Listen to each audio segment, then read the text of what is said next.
China దుర్బుద్ధి ప్రపంచానికంతటికీ తెలుసు. అగ్రరాజ్యంగా మారిపోవాలన్న తాపత్రయంతో చాలా దేశాలను నాశనం చేయాలని చూస్తూ ఉంటుంది.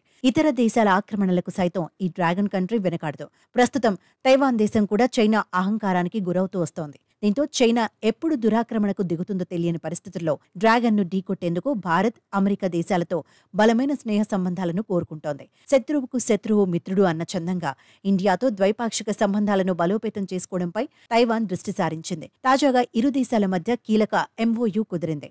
భారతీయ కార్మికులకు తైవాన్లో ఉపాధి కల్పించేందుకు ఇరు దేశాల మధ్య ఒప్పందం కుదిరింది.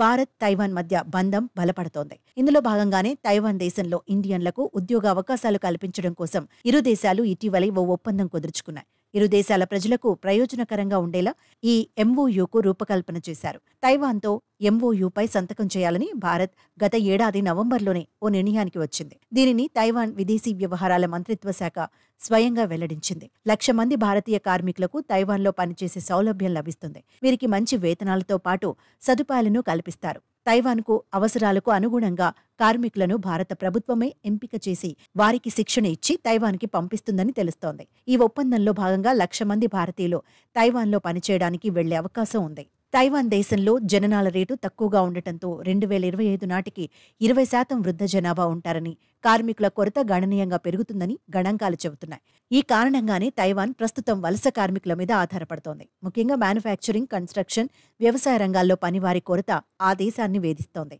దీంతో ఏటేటా వలస కార్మికులకు తైవాన్లో డిమాండ్ ఎక్కువగా ఉంది. ఇప్పటికే థాయిలాండ్, ఇండోనేషియా, ఫిలిప్పీన్స్, వియత్నాం దేశాలకు చెందిన సుమారు 7 లక్షల మంది తైవాన్లో పనిచేస్తున్నట్లు సమాచారం. తైవాన్ తమ దేశంలోని ఫ్యాక్టరీలు, వ్యవసాయ క్షేత్రాలు, హాస్పిటళ్లలో పనిచేసేందుకు 1,00,000 మంది దాకా భారత్కు చెందిన వర్కర్లను నియమించుకోనున్నట్లు గతంలోనే వెల్లడించింది. అనుకున్న విధంగానే ఇప్పుడు 2 దేశాల మధ్య ఒప్పందం కుదిరింది. అంటే భారతీయులకు రానున్న రోజుల్లో తైవాన్ భారీగా ఉద్యోగాలను కల్పించనున్నట్లు స్పష్టమవుతోంది.